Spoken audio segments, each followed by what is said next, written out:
Hola queridos Mos, hoy vamos a hablar de un hallazgo que a mí me parece sensacional, sensacional, ole, y desde luego ole por los investigadores que lo han hecho y entre ellos hay españoles, ¿no?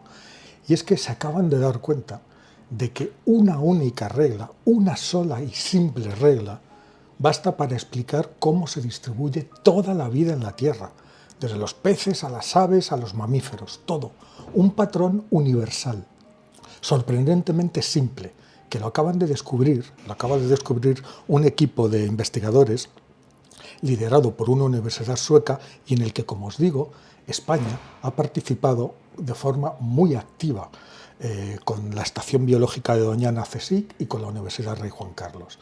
Así que enhorabuena. El hallazgo, de que decir tiene que tiene importantísimas implicaciones para la conservación y la predicción de los cambios ambientales y se ha publicado en una de las revistas de Nature, en Nature Ecology and Evolution. ¿Os habéis preguntado alguna vez por qué ciertas especies viven en unos lugares sí y en otros no? O la razón, por ejemplo, por la que los osos polares viven en el Ártico y los canguros en Australia. Bueno, a primera vista, la forma en que se distribuye la vida en la Tierra pues puede parecer caótica o casual, una maraña compleja de factores que se mezcla el clima, la geografía, la geología e incluso la historia, porque hay veces que especies han sido llevadas de un lado a otro pues por caravanas comerciales, por naves o, ahora más moderno, por aviones, ¿no? Pero, sin embargo, existe, ya os digo, una regla natural que no depende de nosotros y que es de lo más simple y que se repite en cada rincón del planeta, ya sea en tierra, en mar o en aire. ¿Y cuál es esa regla? Pues que la mayoría de las especies se agrupan en pequeñas áreas que funcionan como puntos calientes de biodiversidad. Y a partir de esos puntos, de esos núcleos iniciales, se dispersan gradualmente hacia las zonas circundantes, pero con una particularidad. A medida que se alejan de los puntos calientes, la cantidad de especies que puede sobrevivir disminuye. Es como si esos puntos calientes fueran el corazón de la biodiversidad de una región concreta y que bombearan la vida hacia sus alrededores. Simple, ¿verdad? Pues eso tiene unas implicaciones tremendas.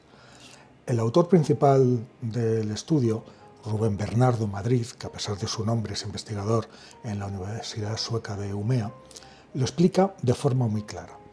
En cada bioregión, dice este científico, siempre hay un área central donde vive la mayoría de las especies. Y desde ese núcleo, las especies se extienden hacia las áreas circundantes. Pero solo un subconjunto de ellas logra persistir. Parece que estos núcleos proporcionan las condiciones óptimas de cada bioregión para la supervivencia y actúan como una fuente desde la cual la biodiversidad irradia hacia afuera. El proceso sería parecido a lo que pasa, por ejemplo, en un oasis en medio del desierto. El oasis, con toda su agua y su vegetación, sería el punto caliente y ahí prospera pues, una gran variedad de formas de vida, plantas, insectos, pequeños mamíferos, anfibios. Pero a medida que nos alejamos, el entorno se vuelve más árido, las condiciones más difíciles, de forma que solamente unas pocas especies, las más resistentes y adaptadas al calor y a las condiciones de aridez, consiguen subsistir, mientras que la mayoría no consigue superar esas barreras, esas condiciones extremas. Bueno, pues ese mismo principio, pero a una escala mucho más grande, es lo que han observado los científicos a nivel global. Funciona en todo el mundo. El patrón, según el estudio, resalta el desproporcionado papel, la desproporcionada importancia que juegan estas pequeñas áreas, estos puntos calientes. De hecho, y a pesar de que suelen ocupar una mínima porción del territorio, resultan fundamentales para mantener la biodiversidad de bioregiones enteras, mucho más grandes. Por eso, salvaguardar estas zonas centrales sería una prioridad esencial, porque representan las zonas críticas para las estrategias de conservación. A ver, ni que decir tiene que en el mundo en el que vivimos, en el que la pérdida de biodiversidad es una preocupación que alarma cada vez a más científicos y a más políticos afortunadamente, pues ser capaces de identificar y de proteger estos puntos calientes se convierte en una estrategia clave para asegurar la supervivencia de innumerables especies. Lo más sorprendente de este estudio, sin duda, es el carácter universal que tiene esta regla. Pero antes de poder afirmarlo, los investigadores hicieron sus deberes y analizaron bioregiones muy diferentes en todo el mundo. Examinaron centenares de especies con formas de vida muy diversas, desde anfibios, aves, libélulas, mamíferos, rayas marinas, reptiles, incluso árboles. Y dada la enorme diferencia en las estrategias de vida de estas especies, de estos tipos de animales y de plantas que os acabo de decir, unas vuelan, otras se arrastran, otras nadan, otras se quedan arraigadas, y los cambiantes antecedentes ambientales de cada región, pues los científicos esperaban que la distribución fuera muy variable, que variara ampliamente. Hablamos de la distribución, pero no fue así. Y para su asombro, se encontraron con que el mismo patrón de distribución se repetía en todas partes. Ese patrón apunta a un proceso general conocido que se llama filtrado ambiental, que durante mucho tiempo ha sido un principio teórico clave en ecología precisamente para explicar la distribución de las especies en la Tierra.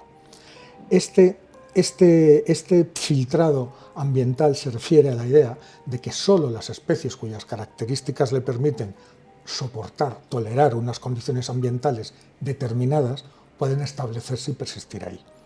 Por ejemplo, en una región con inviernos muy fríos, solo las especies que han desarrollado adaptaciones para soportar esas bajas temperaturas, pues no sé, que puedan hibernar, que sean capaces de migrar o que tengan el pelaje muy denso y aguantar. Solo esas consiguen sobrevivir. Y al contrario, las que no posean esas adaptaciones serán filtradas por el ambiente y no podrán establecerse en esas regiones. Hasta ahora, sin embargo, la evidencia empírica global de este proceso pues era prácticamente inexistente. Y este estudio acaba de remediar precisamente eso, ya que proporciona una información y una confirmación amplia y contundente de este filtrado ambiental, abarcando, como os digo, múltiples ramas de la vida y en una escala planetaria.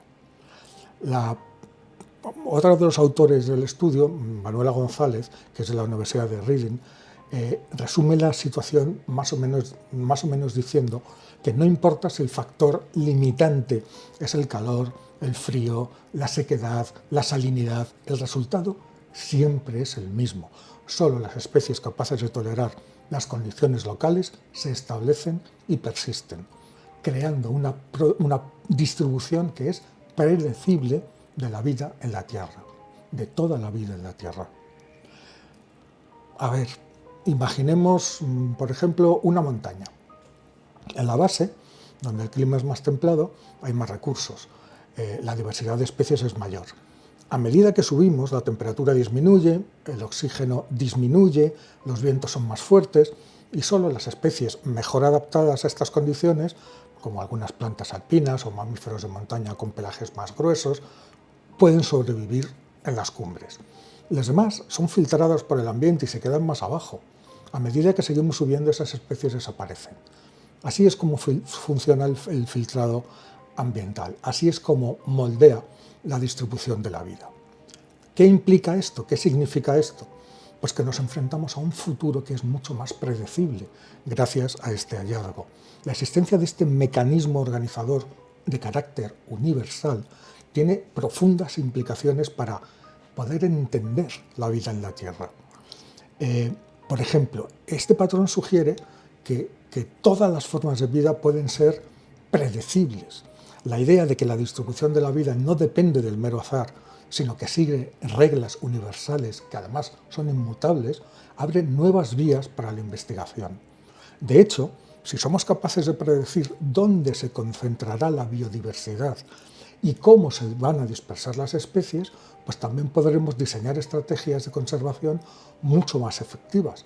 Y en lugar de intentar protegerlo todo, que es un poco lo que hacemos ahora, podríamos centrarnos en salvaguardar estos puntos calientes, estas zonas tan privilegiadas, y esas rutas de dispersión, asegurando la supervivencia de los ecosistemas de una forma mucho más efectiva.